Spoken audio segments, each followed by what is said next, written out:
ஹிஜாபே போட்டிருக்க மாட்டாங்க. கல்யாணம் முன்னாடி வரைக்கும் ஹிஜாபே போட்டிருக்க மாட்டாங்க. ஒரு பெண் சுமையான்னு வச்சுப்போமே, ஒரு சுமையா ஹிஜாபே போடல. திருமணத்துக்கு முன்னாடி நல்லா மேக்கப் பண்ணிட்டு, நல்லா முகத்தை வெள்ளையா ஆக்குறதுக்கு மேக்கப்லாம் பண்ணிட்டு, உதடு ஃபுல்லா சாயம் பூசிட்டு, நல்லா டைட்டா ஆடை போட்டுட்டு வெளியே வந்த ஒரு பெண்மணி. கல்யாணம் முடிஞ்சாச்சு. கணவன் அந்த கோலத்தை தான் விரும்புறான். கணவன் அந்த கோலத்தை தான் விரும்பினான். அந்த பெண்ணிடத்தில் இருந்து ஒரு நைட்டு உட்கார்ந்து பார்க்கறாங்க, குர்ஆன ஹதீஸை படிக்கிறாங்க. அல்லாஹ் அக்பர். சிந்திக்கிறார்கள். மறுநாள் காலையில பார்த்தா ஹிஜாப், மறுநாள் காலையில பார்த்தா அலங்காரம் இல்லை. கணவன் முன்னாடி வந்து நிக்கிறாங்க. கணவன் சொல்றா, என்ன கோலம் இது, ரொம்ப எக்ஸ்ட்ரீம், ரொம்ப பெருசா போயிட்டு, நீ தேவையில்லை, நீ உனக்கு பிடிக்கவே இல்லை. அப்போ அந்த பெண் கலைஞ்சிட்டா கணவனுக்காக போச்சு. அந்த கணவனை அதற்காக இழந்து விட்டால் குரபா தேவையில்லை. இப்படி ஒரு கணவன் தேவையில்லை.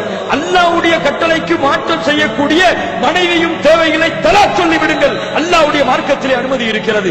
அல்லாஹ்வுடைய கட்டளையை பின்பற்றுவதற்கு உங்கள் கணவன் உங்களுக்கு தடையாக இருந்தால் தலாக் சொல்லிருங்க, அல்லது குழு வாங்கிருங்க.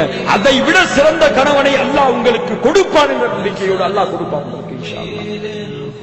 அல்லாஹ்வுடைய கட்டளைக்கு இந்த உலகத்திலே தடையாக இருக்கக்கூடிய அத்துணை உறவுகளையும் துண்டித்து எரிந்து விடுங்கள். அவங்களுடைய உறவுக்காக ரப்புடைய உறவு துண்டிச்சிடாதீங்க. அவங்களுடைய உறவுக்காக ரப்புடைய உறவை துண்டித்து விடாதீர்கள். அவர்களால் எந்த பலனும் இல்லை, உலகத்தில் இல்ல, மறுமையில கிடையாது. என்ன செய்ய முடியும் உலகத்தில்? என்ன செய்ய முடியும்? சாப்பாடு போட முடியும். நல்ல சாப்பிட்டீங்களா, நோம்பு வச்சிட்டீங்களா, நீங்க உங்களுக்கு சுகமா இருக்கீங்களான்னு கேட்க முடியும். அவ்வளவுதானுங்க. வேற என்ன செய்ய முடியும் அவங்களால? மறுமையில வந்து என்ன செய்ய முடியும்? ஓடுவாங்க உங்களை பார்த்து.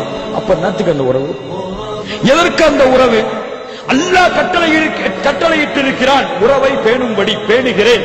அந்த உறவு அல்லாஹ்வுடைய கட்டளையை மாற்றுவதற்காக இருந்தால் அந்த உறவை தூக்கி எறிந்து விடுங்கள்.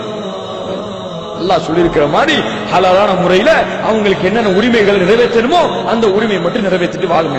இல்ல எனக்கு குடும்பம் தான் பெருசு, எனக்கு கணவன் தான் பெருசு, எனக்கு புள்ளதான் பெருசுன்னு சொன்னீங்கன்னா அல்லாஹ்வுடைய உறவு துண்டிச்சு. நீங்க எப்படி அல்லாஹ் புரிஞ்சு வச்சுக்கிறீங்களோ அந்த மட்டும் அல்லாஹ் உங்களை வழங்கி வச்சிருப்பான். சுப்ஹானல்லாஹி ரப்பில் ஆலமீன். அன்பிற்கினியவர்களே, வாருங்கள் சொல்லுவோம்.